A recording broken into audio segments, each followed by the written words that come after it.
Hello and welcome back. I am Miriam, your host, and I, for one, am so delighted to see you back here for the second part in our brand new series wherein I intellectually debase myself for your entertainment. This series focuses on the conspiracies perpetuated by one particular man, Filip Ziba. As stated in the first part of the series, I will be debunking all of Filip's content.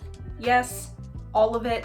Every single video, every conspiracy, every baseless claim, every misleading tidbit, every single video that he's posted on TikTok since he first made his account. But as I said before, not every single video is something that needs to be debunked, corrected, whatever. Some of his content is fun, maybe even educational. No, that feels generous.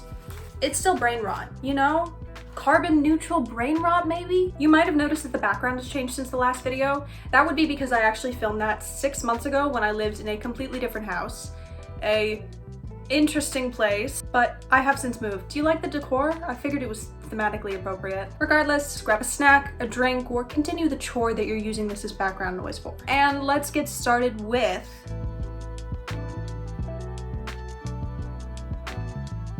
Alright, let's get back to it. An interesting fun fact video, a video about what happens if you accelerate a grain of sand to the speed of light, a video about how the earth was formed. Wait, so he does believe some science. I guess he just sort of picks and chooses what he wants to believe on a given day. I do wish he would stop the I'ma give it to you raw. 10 undisputable facts that absolutely double penetrate. Whatever that is. Moving on, craziest planets in the galaxy. This appears to be Filip's struggle era, or as much as a man with millions of followers can have a struggle era. But hey, we've all been there. Just interesting to note that as soon as the analytics go down, he pivots and goes back to conspiracy theories. His following video is a kind of clickbaity thing about breakthrough starshot, which he calls Project Starshot. This is a lot of scientific jargon, so I'm gonna look at my notes. Project Starshot was a proof of concept initiative to show a way that we might be able to send a bunch of probes at 15 to 20% of light speed to Alpha Centauri. My only real issue is that Filip talks about this as though not only is it totally plausible, doable, etc., but like it's already happened, which it really hasn't. There's an entire section on the Wikipedia page for Breakthrough Starshot just titled Technical Challenges. So I hope that gives you an idea of where we're at in terms of sending probes at 15 to 20% of light speed. More deadliest computer viruses, and then the origins of time? I think this is meant to be a thinking question. It's not really physics oriented or anything like that. It's mostly just a cute video. Filip, why can't you just make cute videos?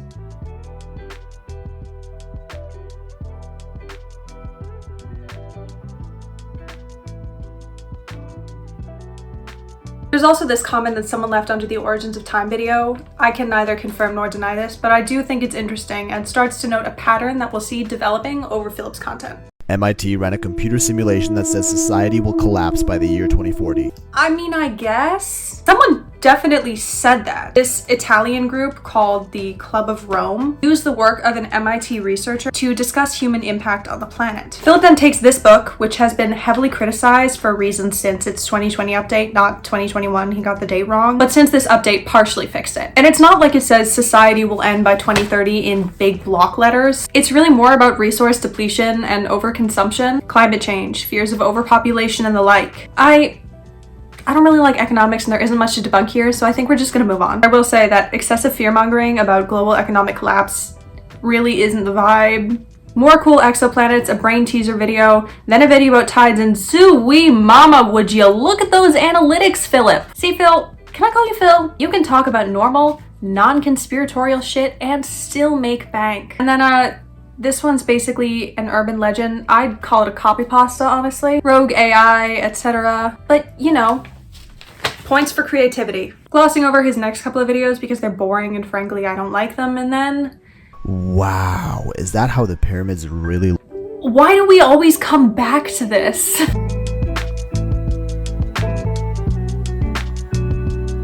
The hardest part about making this type of content is, in my opinion, finding a really fine line between discouraging and encouraging people. A lot of the time people say things out of like genuine ignorance, either from a lack of education or other circumstances in their upbringing, generally things beyond their means, like outside of someone's control. I don't make this type of video to bully people out of learning. I don't make this type of content to try and bully people out of curiosity or an interest in science. I think those things are vital. I think everyone needs to have that. I also don't want to discourage people from asking questions, especially when they're asking from a genuine place of legitimacy and curiosity. And when I think someone is asking a sincere question, I will do my best to give them a sincere answer. But as we'll continue throughout Filip's semi-storied TikTok history, you will begin to understand that he is not asking sincere questions. And as such, I don't really feel like giving him sincere answers all of the time. But for the sake of taking each specimen as it comes, and for the sake of not trying to discourage people from science, I will be doing my best to answer each of these videos as though it comes from a legitimate place of curiosity. Well, I'll at least try, because I don't actually believe a word that comes out of this man's mouth. So,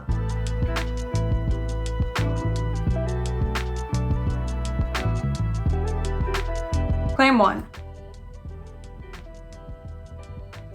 What are my upstairs neighbors doing? Okay, claim 1. We are constantly finding new chambers inside of the pyramids. What? Quote, far deeper than the outer ground level of the base. I'm gonna let you process that sentence for a second. This is blatantly misleading. We're not always finding new pyramid chambers, and when we do, it's generally considered pretty big news. Like, here's an article investigating just that. But it's worth noting that this was published in a journal of non-destructive testing, and that the main contributors are not archaeologists nor Egyptologists. So to give you an idea of what type of discovery this is considered to be, this isn't really breaking news for Egyptology necessarily, at least not this find in particular, although many of them are relevant.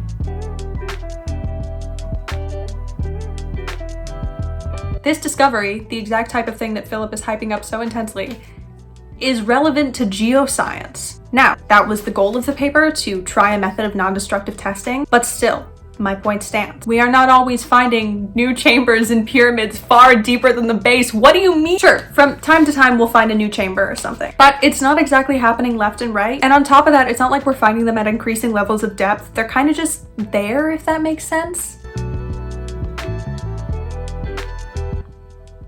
We also haven't been able to find the bottom of Filip's willingness to make shit up, I guess. Sorry, I did say I was trying to be nice. Okay, let's pretend for a second that all we can see of the pyramids is this metaphorical capstone sticking out from the top, and the rest is just a giant obelisk-like shape underground, a giant apartment building, if you can imagine that. Here are my immediate questions. First and foremost, why wouldn't the king's burial chambers be placed much deeper into the ground? 2, why wouldn't these megastructures have more evidence for them inside the actual pyramid?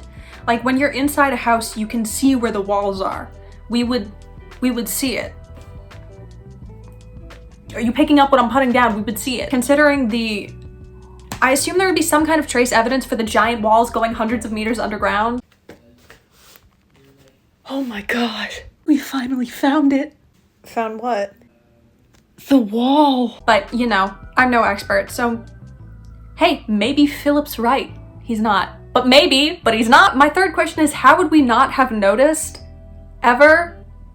At all? It's not like these structures are unexplored, you know? Do you think that people would have been able to tell if it wasn't a pyramid and instead it was just like a giant ye olden underground apartment building? Someone might have picked up on it. Flunk number... where are we at? Whatever. Flunk done. Filip does this fuck-ass Antarctica video that's genuinely not even worth mentioning because someone much more adept at this, debunking, information science, whatever, has already covered it. And a video about giant bones that literally debunks itself. It's so stupid, let's keep moving. Then, oh dear god, there's so much stupid in this next video that I don't even know where to begin.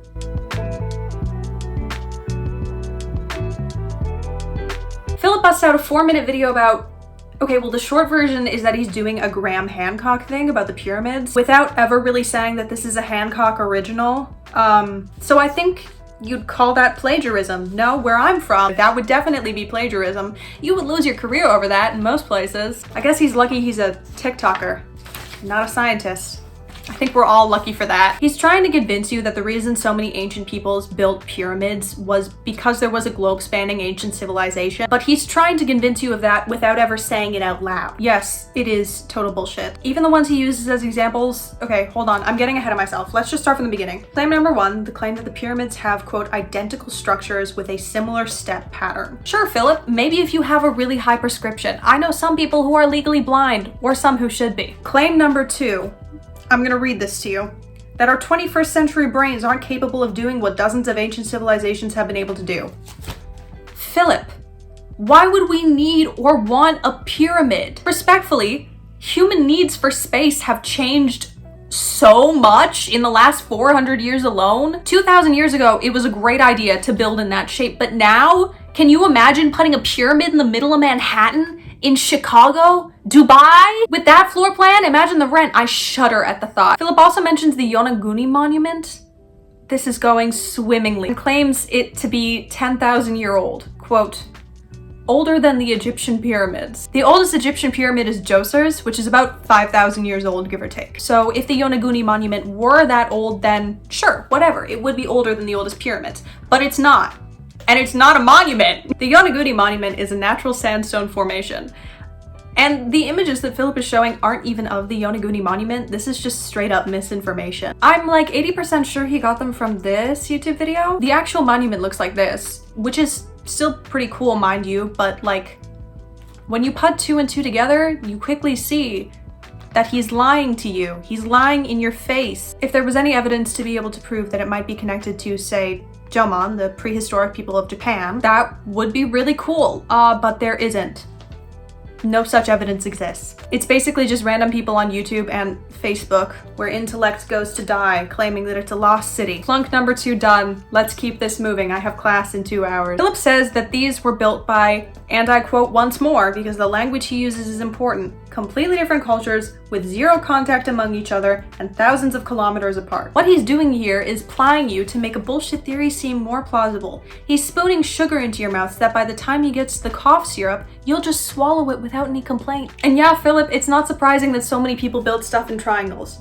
Stone is fucking heavy. It's a lot harder to put it in giant rectangles than have it just stay chilling like it is. Whoa, okay. Frat boy bullshit whips out Gunung Padang and says that it's, quote, even older than the Egyptian ones. He has the same 3 sentences and they just chase each other in circles. It's like watching a dog play with his own tail. At least when my dog does it, it's cute. Philip got that claim from this article, which is a now retracted paper that failed to offer any data to support its claim even when it came out. Genuinely, there's no evidence in this paper, nothing, to suggest that Gunung Padang is as old as they were claiming.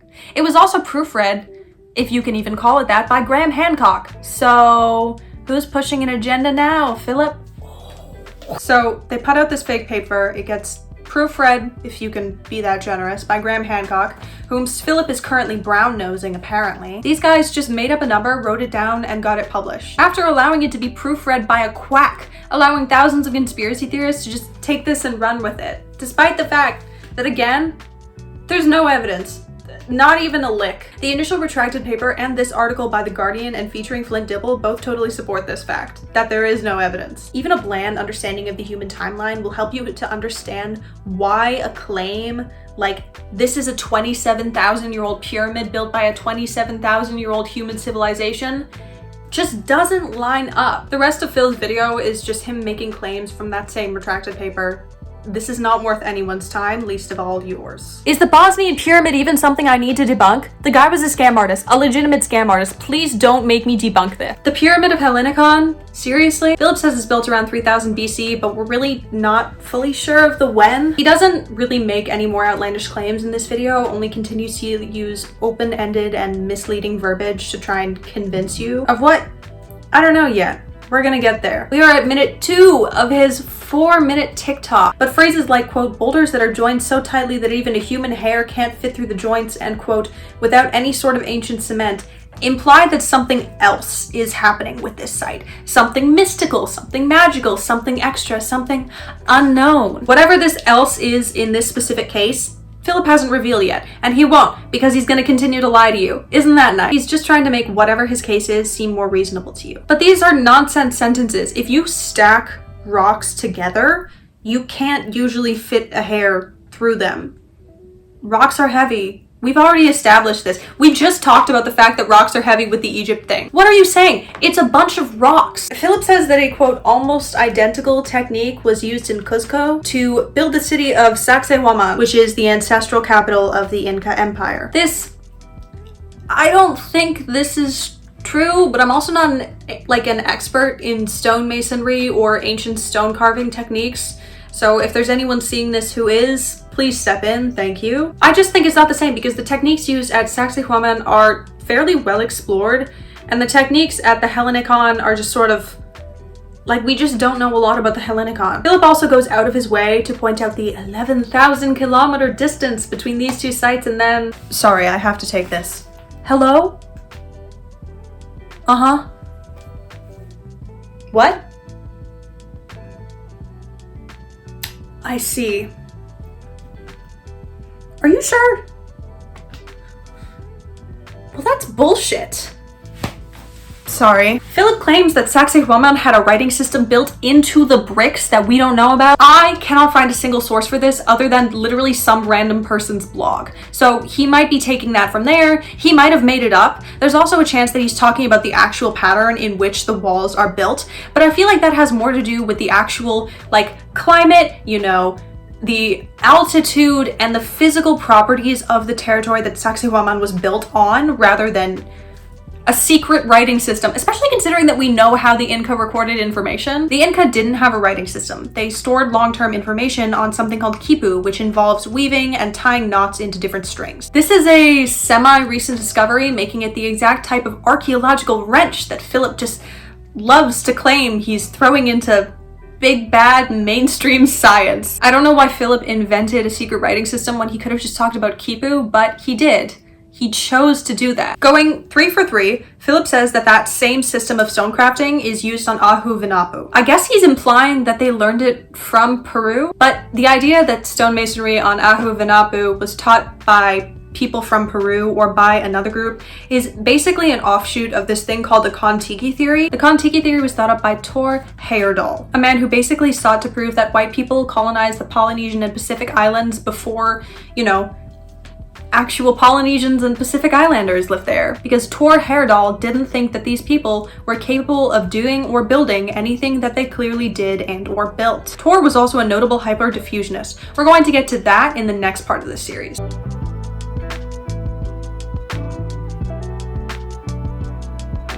Filip uses a map from the 1500s to try and claim that Brazil and Antarctica were once connected. This is part of the idea of the supercontinent of Gondwana, there we go. But he gets the dates totally wrong. I guess Brazil and Antarctica might have been connected during the Paleozoic, which is when the supercontinent was probably forming. But not 10,000 years ago. Paleozoic was a lot longer ago than that. Okay, we're gonna cover a whole lot of crazy, so please hold on to your hats. Filip says, okay, notes again, this is crazy, that the map from the 1500s was sourced from another map which survived the burning of the Library of Alexandria. Okay, you with me? Map, Alexandria.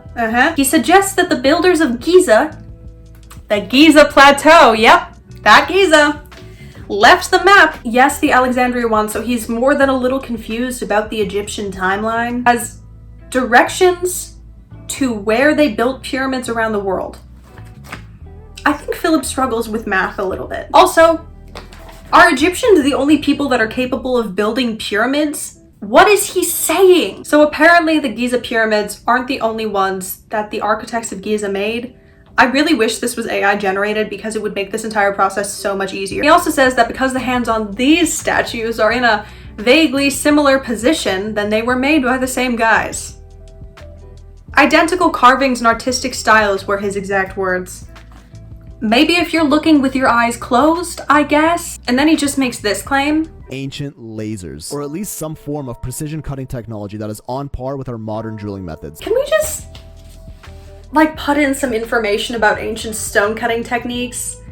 Because I don't want to get into this. He claims that Pumpapunku, the unfinished obelisk at Aswan, and the Serapeum at Saqqara are all proof of ancient lasers. He starts listing just all of these sites all over the world and says that they are somehow proof that ancient civilizations had laser cutting technology, which, yes, is exactly as bullshit as it sounds. Okay, Speed run of explanations. The star holes he mentions are from the 20th century, so very much ancient. Great job, Philip. And they're the result probably of riffling movement from a drill bit. Kailasa temple was probably carved from the top down, which resulted in its unique appearance. Saqqara and Aswan are both the result of extremely well documented, well experimented, etc. Egyptian stone cutting techniques, often involving the use of a copper cutting tool and sand as a sort of abrasive. And here's where Philip finally comes to his real point, which is that he thinks that these people must have had some type of outside help or aid to do this. Philip,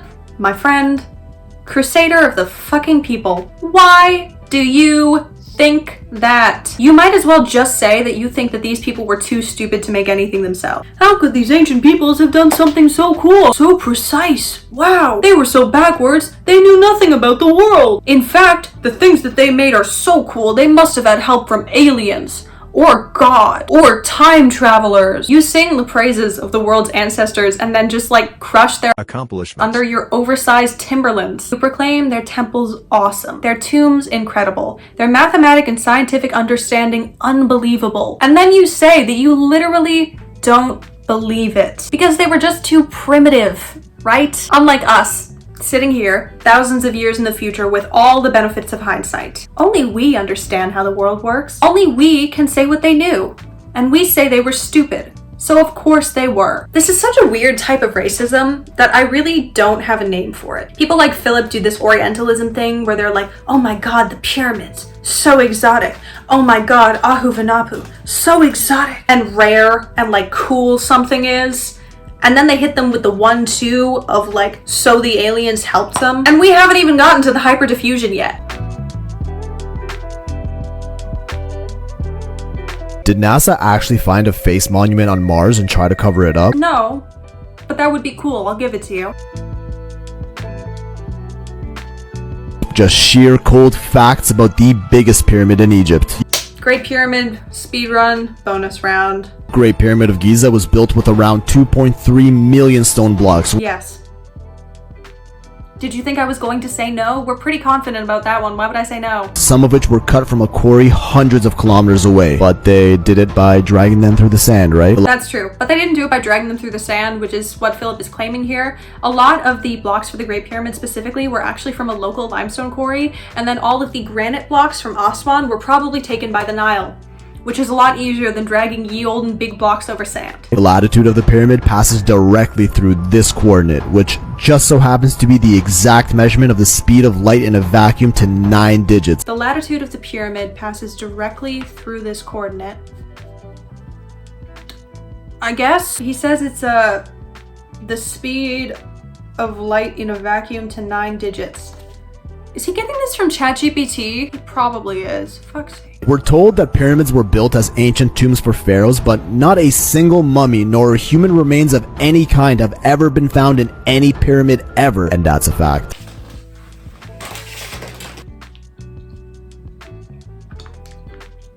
No mummies, by the way. Ever. Yeah. It's crazy. Wow.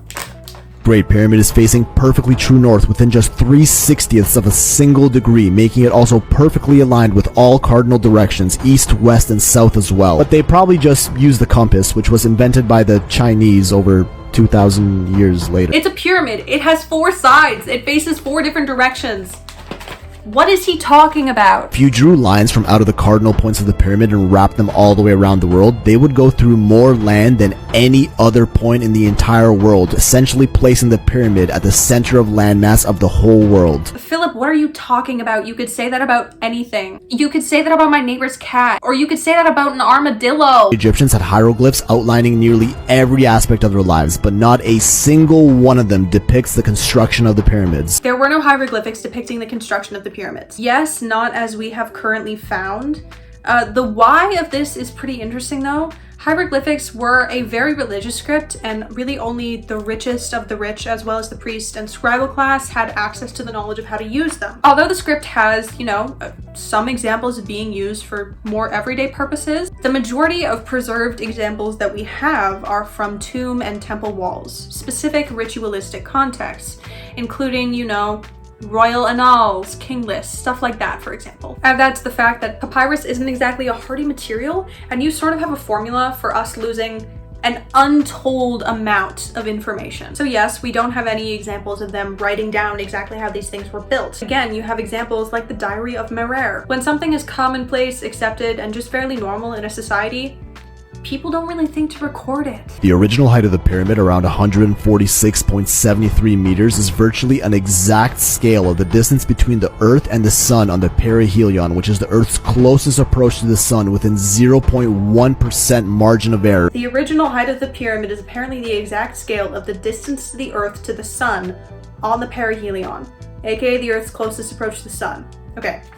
So the initial height of the Great Pyramid was 146.6 meters. My bedside table is around that scale, 14.6 inches, give or take. Does that mean that the people who built my bedside table knew the secrets of the universe? IKEA, what are you not telling us? The perimeter of the Great Pyramid as a ratio to its height is the same as the ratio of the Earth's circumference at the equator to its polar radius, essentially making the pyramid a scale model of the Earth. The perimeter of the Great Pyramid as a ratio to its height is the same as the ratio of the Earth's circumference at the equator to its polar radius, or 6.28 to 1. Guys! The height of my Moon Knight figurine to the length of my desk is 6.2 to 1. That's practically a scale model. What are they trying to tell me? Funko, what are you trying to tell me? Pyramid of Giza is estimated to weigh around this many metric tons. The entire mass of the Earth is that many metric tons, making the weight of the pyramid an almost perfect scale of the Earth's total mass. Number 9 says that the weight of the Great Pyramid is an almost perfect scale of the Earth's total mass. Is that including Filip's dumbass or not? The largest stones in the pyramid are found in the ceiling of the king's chamber, weighing up to 80 tons, but they probably just used ropes and sleds, right? The last one is just about stones. Again, yes, they carried them by boat and not by dragging them over sledges. Someone needs to teach Philip about buoyancy. I am begging you. Alrighty folks, as always, I greatly appreciate you sticking around, and I'd like to offer you a big thanks for hanging out with me right to the end of this video. The next one is gonna get pretty interesting. If by interesting you mean painful for me. This is the end of what I would call like Philip's first base of conspiracies. His more second base is stuff like what we've discussed, things that I highly suspect to be AI, because he can't think of it himself. Super impressive, really. Great for the algorithm. Speaking of the algorithm, make sure to like just to help me out a little bit, and I'll be sure to see you as soon as I can.